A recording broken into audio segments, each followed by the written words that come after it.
तर इराणवर 5व्या दिवशीही इस्रायल आणि अमेरिकेनं हल्ले सुरूच ठेवलेले आहेत। फक्त इराणच नव्हे तर लेबनॉनवर इस्रायलनं सलग 4थ्या दिवशी हल्ले केलेले आहेत। इराण आणि लेबनॉनमध्ये मृतांचा आकडा 800 पार पोहोचलाय। इराणचे दुबईतल्या 2 ते 3 ठिकाणांवर रात्री इराणने हल्ले केल्याचं वृत्त आहे।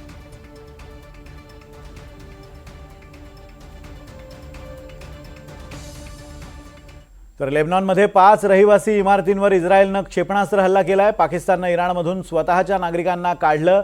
इस्रायलनं लेबनॉनसोबतची बॉर्डर बंद केलेली आहे। इस्रायलचा दबाव वाढत चाललाय। सौदी अरेबियानं इराणचे ड्रोन हल्ले परतवलेले आहेत। तसंच रिफायनरी सुद्धा टार्गेटवर असल्याचं समजतंय। इराणकडे अजूनही पुरेशी क्षेपणास्त्र क्षमता असल्याचं इस्रायलनं म्हटलेलं आहे। लेबनॉनच्या काही भागात इस्रायली लष्कराची आगेकूच सुरू असल्याचं समजतंय।